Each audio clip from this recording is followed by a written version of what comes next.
There's a confusing array of creationist models. There are the people who think that the world was created in 7 literal days and that these represent ages. I can understand the people who, I don't understand why they think the Earth is 6,000 to 10,000 years old now. That's an untenable position. But if that's what they believe, I can understand why understanding evolution would be more difficult for them, because they don't even accept that that time is there. But I'm more baffled by the apologists and creationists who think, oh, of course, you know, the universe is 13.7 billion years old, the Earth's 4.5 billion, but that's still not enough time when we have the evidence. Yeah, there are people like that. There was a nice story told by J.B.S. Haldane, the great British geneticist, one of the founders of the neo-Darwinian synthesis. And after a lecture, a lady stood up and asked him a question and put exactly this point. She said, "Professor Haldane, I simply can't believe that there's been enough time, even given billions of years, to go from a single-celled ancestor to something like me, a multicellular creature, trillions of cells with the heart and lungs and brain and kidneys and bones and things. Just doesn't make sense." "Madam, you did it yourself, and it only took you 9 months.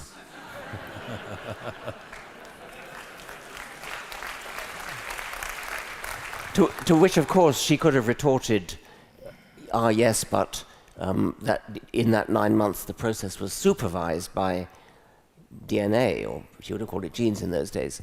And that, of course, is correct. And what evolution does, what natural selection does, is to choose those genes that supervise the embryological process that does that amazing trick in 9 months.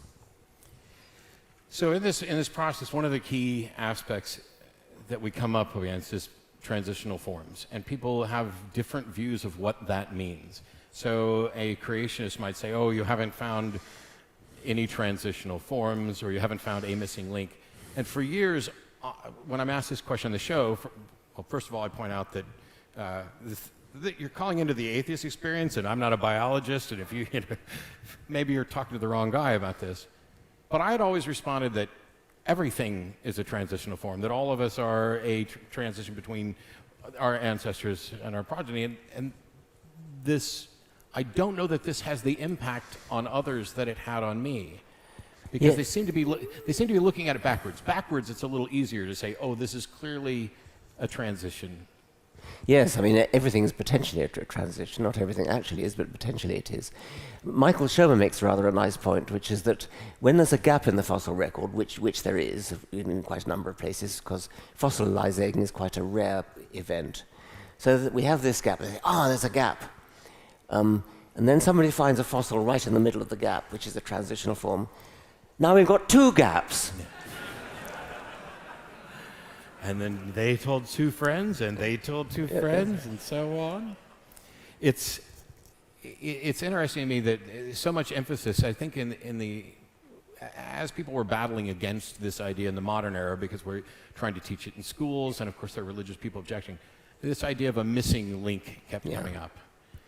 Well, the missing link was in Victorian times, that meant the missing link between apes and humans, and there were no fossils, no hominid fossils in Darwin's time.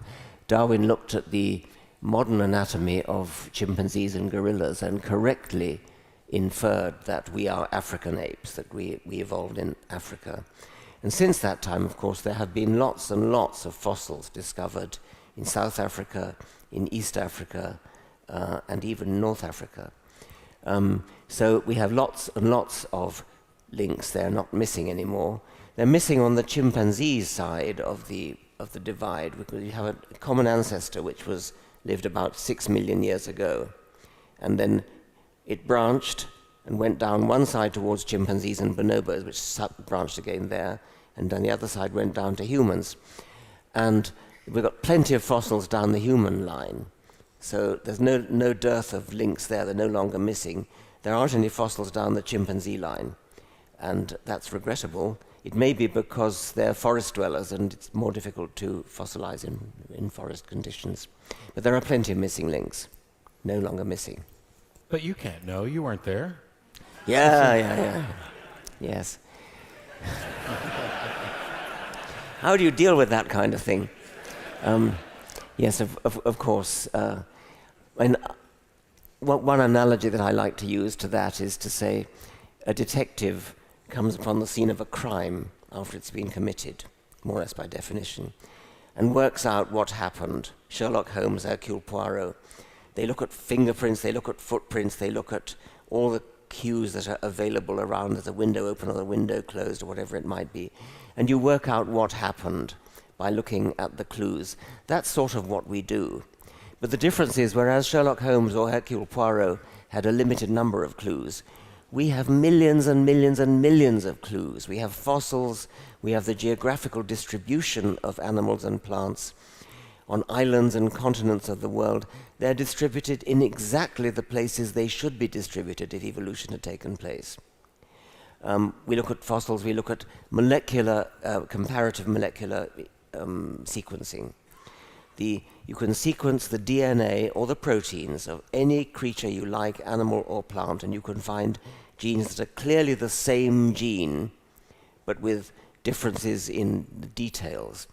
And so you can literally count the number of discrepancies between a human and a possum, or a human and a beetle. It doesn't matter what it is. You can find a gene where it's obviously the same gene, and you can literally count the number of letter discrepancies between them. And you plot it all out, and you find a beautiful hierarchical tree, a beautiful pedigree. It's got to be a pedigree. And so that's what you can do with molecular data. That's sort of what Darwin himself was able to do with bones and comparative anatomy.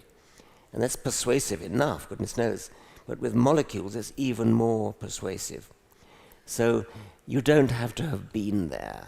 The evidence is just mountainously high. I think this ties back a lot into different views of knowledge, where when it's convenient, they would like there to be certainty. And I'm always happy to point out that they believe in Jesus, and they weren't there when he was crucified as well. So clearly, we can infer some things and come to reasonable conclusions. When we talk about science, it's a couple of the beautiful things about science is that it's self-correcting. And yet, the creationists will just constantly point to, oh, here's an anomaly, here's an error, here's a mistake, here's a hoax, as if they could disprove evolution and all of a sudden their creation model wins. And to me, it was, even if we find out tomorrow that everything we understood about natural selection were wrong, that still wouldn't lend any credence to it. That's right. No, I mean, you have two hypotheses, A and B, and A has a lot going for it, and B has nothing whatever going for it. So, and then you find a single slight discrepancy. Something went wrong with A, as you say, a hoax, Piltdown man, whatever it is. Right, that's it for A. Must be B. And that's the level of logic we have to deal with. Oh, you have an alibi. Oh, the butler did it then. Yes, we're done. Exactly, yes, exactly.